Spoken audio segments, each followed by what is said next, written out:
میرے حسین الحمدللہ رب العالمین والصلاة والسلام علی سید الانبیاء والمرسلین اما بعد فاعوذ باللہ من الشیطان الرجیم بسم اللہ الرحمن الرحیم۔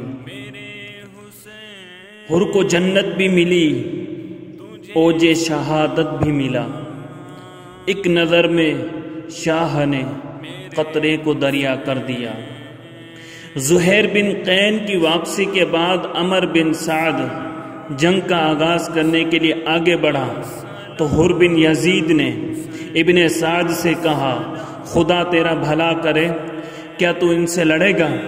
ابن سعد نے کہا ہاں، اور خدا کی قسم لڑنا بھی ایسا کہ جس میں کم از کم یہ ہوگا کہ سر اور ہاتھ کٹ کٹ کے گریں گے۔ حر نے کہا کہ ان کی تین باتوں میں سے کوئی بات بھی تم لوگوں کو منظور نہیں؟ ابن سعد نے کہا، واللہ اگر یہ امر میرے اختیار میں ہوتا تو میں ضرور ایسا ہی کرتا، لیکن کیا کروں، تمہارا امیر نہیں مانتا۔ حر پر ایک لرزہ سا طاری ہو گیا، آنکھوں سے تاریکی کے پردے اٹھ گئے اور حق کے جلوے نظر آنے لگے۔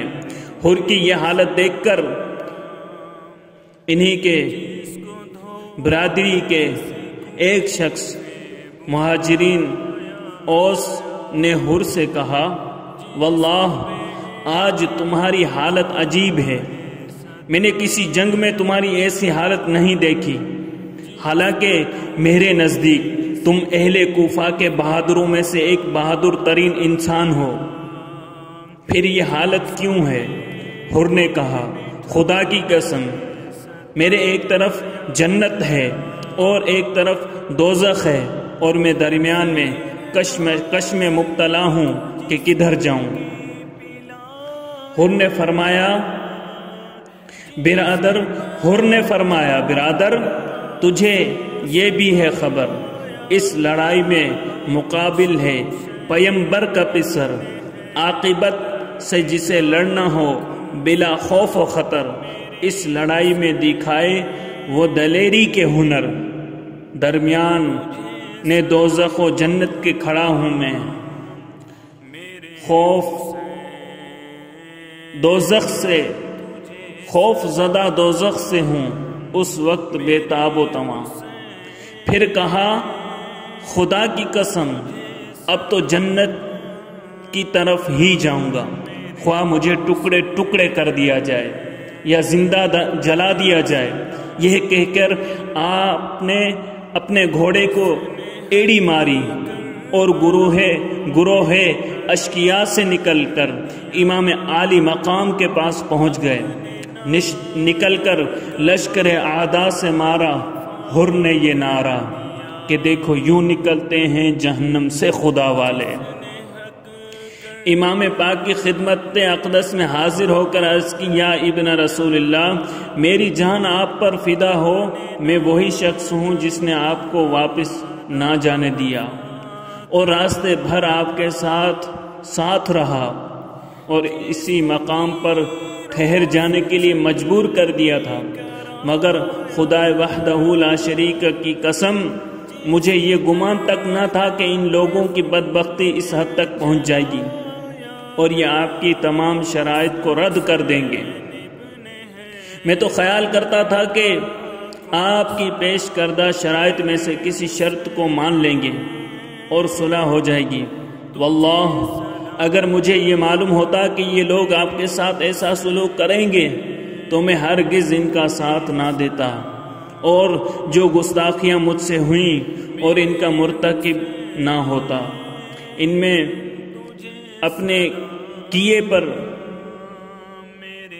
میں بہت نادم ہوں اور اللہ کے حضور توبہ کرتا ہوں، اور اب میں اپنے کیے پہ بہت نادم ہوں اور اپنی جان آپ پر قربان کرتا ہوں، فرمائیے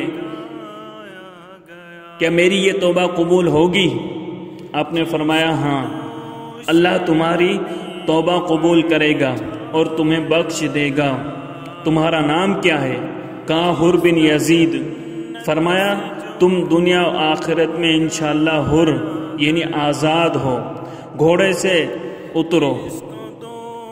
عرض کیا اب تو اسی وقت اتروں گا جب ان ظالموں سے لڑتے ہوئے اپنی جان آپ پر فدا کر دوں گا۔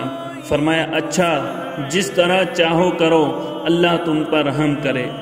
عرض کی ابن رسول ایک خطا کار ہوں میں، آپ کے پہلے تقابل کا گناہ گار ہوں میں، اس بیابان میں سرکار کو میں نے روکا، یہ جسارت ہوئی سرکار میں اس حر سے شہا، یہ تمنا ہے میرے جرم کو اب عفو کرو، جاں فدا کرنے کی اب مجھ کو اجازت دے دو۔ آپ نے ہاتھ سر حر پہ بشفقت رکھا اور فرمایا تیرا عذر بھی مقبول ہوا، توبہ کر رب سے، وہ بخشے گا تیرے جرم و خطا، تیری تقصیر کو حر میں نے بھی اب عفو کیا، جاں فدا کرنے کی اب تجھ کو اجازت دے دی، اب شہادت کی سعادت تجھے مل جائے گی۔ امام عالی مقام کے جانثاروں میں شامل ہونے کے بعد حر نے کوفیوں یزیدیوں سے کہا لوگوں، حسین نے تمہارے سامنے جو 3 صورتیں پیش کی ہیں ان میں سے کوئی ایک صورت کیوں نہیں مان لیتے تاکہ خدا تمہیں ان کے ساتھ جنگ و جدال میں مبتلا ہونے سے بچا لے؟ کوفیوں نے کہا ہمارے امیر ابن سعد سے بات کرو۔ ابن سعد نے کہا میں تو چاہتا تھا لیکن ایسا ہو نہیں سکتا۔ حر نے کہا اے کوفیو، خدا تمہیں برباد کرے، تم نے خود حسین کو بلایا، جب وہ آ گئے تو تم نے ان کا ساتھ چھوڑ دیا اور دشمن کے حوالے کر دیا۔ تم نے تو یہ کہا تھا کہ ہم اپنی جانیں ان پر فدا کر دیں گے، اور اب تم انہی پر حملہ کرنے اور انہیں قتل کرنے کے در پہ ہو۔